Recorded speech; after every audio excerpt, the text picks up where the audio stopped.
Hello my dears, കുറേ നാളായി ഒരു ലോങ് വീഡിയോ ആയിട്ട് ഞാൻ വന്നിട്ട്. അപ്പോൾ ഇന്ന് ഒരു ഇൻസ്പിറേഷണൽ വീഡിയോ ആണ്. അപ്പോൾ നമുക്കൊരു കഥയിൽ നിന്ന് തുടങ്ങാം. ഈ കഥ നടക്കുന്നത് വളരെ പണ്ടാണ്. വളരെ പണ്ടെന്ന് പറഞ്ഞാൽ ഒത്തിരി പണ്ടൊന്നുമല്ല കേട്ടോ. ഒരു വില്ലേജ്, ഒരു ഗ്രാമപ്രദേശം. അവിടെ ഒരു മനുഷ്യനുണ്ടായിരുന്നു. ആ മനുഷ്യൻ്റെ മാതാപിതാക്കൾ സമ്പന്നരായിരുന്നു. അതായത് ഇയാൾ സമ്പന്നതയിൽ ജനിച്ചു വളർന്ന ആളാണ്. നല്ല ആഹാരം, നല്ല വസ്ത്രങ്ങൾ, നല്ല വിദ്യാഭ്യാസം ഇവയെല്ലാം നൽകാൻ ആ മാതാപിതാക്കൾക്ക് കഴിവുണ്ട്. അതേ ഗ്രാമത്തിൽ മറ്റൊരാളുണ്ടായിരുന്നു. അയാൾ ദാരിദ്ര്യത്തിൽ ജനിച്ച ആളാണ്. അച്ഛനും അമ്മയും കൂലിപ്പണിക്കാരാണ്. അച്ഛൻ കുറച്ച് നാൾ കഴിഞ്ഞപ്പോൾ രോഗാവസ്ഥയിൽ കിടപ്പിലായി. അമ്മ ഒരാൾ പണിയെടുത്തിട്ട് വേണം ജീവിക്കാനായിട്ട്. അപ്പോൾ ഈ കുട്ടി ഭക്ഷണത്തിനും വസ്ത്രത്തിനും ഒക്കെ കഷ്ടപ്പെടുന്ന ഒരാളാണ്.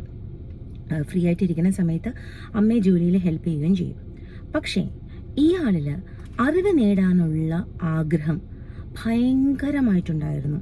അതുകൊണ്ട് അമ്മയെ സഹായിച്ചു കഴിഞ്ഞും രാത്രി വളരെ ഉറക്കമൊളിച്ചും ഇരുന്ന് പഠിക്കുമായിരുന്നു. കിട്ടുന്ന സമയത്തെല്ലാം പഠിക്കും, നന്നായിട്ട് പഠിക്കാൻ ശ്രമിക്കും. അങ്ങനെ കാലങ്ങൾ കഴിഞ്ഞുപോയി.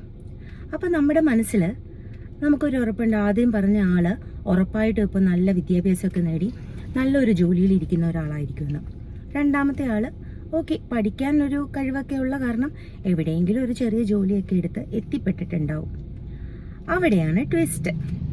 നമ്മൾ ആദ്യം പറഞ്ഞ ആള് ഒരു മൾട്ടിനാഷണൽ കമ്പനിയുടെ ഹെഡ്. നമ്മൾ വിചാരിച്ച പോലെ തന്നെ നല്ലൊരു ഉദ്യോഗസ്ഥനായിട്ട് ഒരു മൾട്ടിനാഷണൽ കമ്പനിയുടെ ഹെഡായിട്ട് ഇരിക്കുകയാണ്. രണ്ടാമത് പറഞ്ഞ ആള് ഈ മൾട്ടിനാഷണൽ കമ്പനിയിലെ തന്നെ ഒരു എംപ്ലോയി ആയിട്ട് ജോയിൻ ചെയ്യുന്നു. അപ്പോൾ രണ്ടുപേരും ഇപ്പോൾ ഒരു കുടക്കീഴിലാണ്. സ്ഥാനമാനങ്ങൾക്ക് വ്യത്യാസമുണ്ട് കേട്ടോ.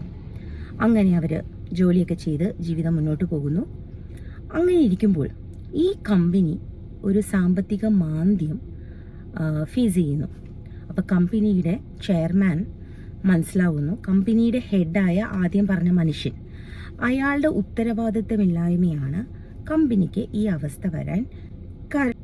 അപ്പോൾ അയാൾ എന്ത് ചെയ്തു എന്ന് വെച്ചാൽ അവിടെയുള്ള സ്റ്റാഫിൻ്റെയൊക്കെ ലിസ്റ്റ് എടുത്ത് നോക്കിയപ്പോൾ ഈ രണ്ടാമത് പറഞ്ഞ അയാൾ നല്ല അടിപൊളിയായിട്ട് വർക്ക് ചെയ്യും, സൂപ്പറായിട്ട് വർക്ക് ചെയ്യും.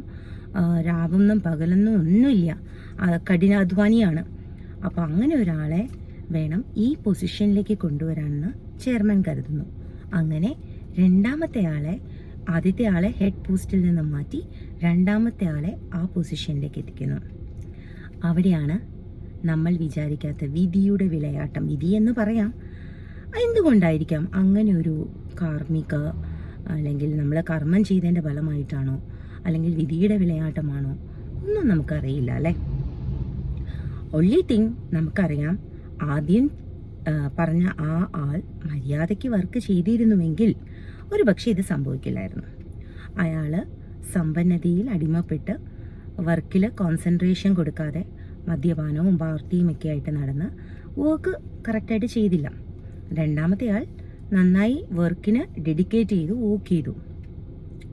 ഇത് രണ്ടും ഉണ്ടെങ്കിൽ പോലും ഈ രണ്ടാമത്തെ ആളെ തന്നെ ചെയർമാൻ ഹെഡായിട്ട് അപ്പോയിൻമെൻറ്റ് ചെയ്യണമെങ്കിൽ അവിടെ വേറെയും പല ഫാക്ടേഴ്സ് ഉണ്ട്. ലക്ക് എന്നൊരു ഫാക്ടർ അല്ലേ. അത്രയും ദാരിദ്ര്യത്തിൽ നിന്ന് ഉയർന്നു വന്ന് ഇന്നിപ്പോൾ അയാൾ ഒരു മൾട്ടിനാഷണൽ കമ്പനിയുടെ ഹെഡാണ്. അപ്പോൾ ലക്ക് ഫാക്ടർ, അതാണ് ഞാൻ പറയാവുന്നത്. ഈ ലക്ക് നമുക്ക് ചിലർക്കത് ഭയങ്കര, നമ്മൾ പറയും ഓ ഹി ഈസ് സോ ലക്കി. പക്ഷെ നമ്മളെ തന്നെ അൺലക്കി ആയിട്ടാണ് എപ്പോഴും കാണുന്നത്. വി ആർ അൺലക്കി എന്ന്. ഈ ലക്ക് നമുക്ക് പല കാര്യത്തിലും നമ്മൾ അൺലക്കി ആണെന്ന് നമ്മൾ തന്നെ പറയുന്നുണ്ടാവും.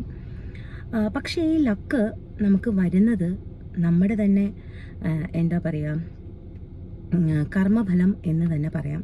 നമ്മുടെ മനസ്സിൻ്റെയും നമ്മൾ ചെയ്ത കർമ്മത്തിൻ്റെയും നന്മയാണ് നമ്മൾ ചെയ്യുന്നതെങ്കിൽ, നമ്മുടെ മനസ്സ് നന്മയുള്ളതാണെങ്കിൽ എപ്പോഴും നമുക്ക് വിചാരിക്കാത്ത അവിചാരിതമായ കിട്ടുന്ന എന്തും നമുക്ക് ലക്കാണ്. അവിചാരിതമായി കിട്ടുന്ന പണം, അവിചാരിതമായി കിട്ടുന്ന സ്ഥാനമാനങ്ങൾ, അവിചാരിതമായി കിട്ടുന്ന സ്നേഹം, ഇതെല്ലാം നമ്മുടെ ലക്ക് തന്നെയാണ്. അതിനെ ആരും മനുഷ്യൻ ലക്കായിട്ട് കണക്കാക്കുന്നില്ല എന്നുള്ളതാണ്. അപ്പോൾ നമ്മൾ നല്ല മനസ്സിനുടമയാണ്, മറ്റുള്ളവരെ വേദനിപ്പിക്കുന്നില്ല, നല്ല രീതിയിൽ പോസിറ്റീവായിട്ട് പോകുന്ന ഒരാളാണെങ്കിൽ നമുക്ക് സമ്പന്നനായി ജനിക്കണമെന്നൊന്നുമില്ല ഉയരങ്ങളിലെത്താൻ. നമുക്ക് ദൈവമായിട്ട് ഈ പ്രപഞ്ചം തന്നെ നമ്മളെ നല്ലൊരു പൊസിഷനിൽ നല്ലൊരു രീതിയിൽ എത്തിയിരിക്കും. അതിന് ലക്കിനോടൊപ്പം തന്നെ ഒരു പോസിറ്റീവ് മൈൻഡ്, അതാണ് very very important. Positive mind and take action towards your goal. പോസിറ്റീവായിട്ടിരിക്കുക, നമ്മുടെ ഗോളിന് വേണ്ടിയിട്ടുള്ള ആക്ഷൻസ് നമ്മൾ എടുക്കുക.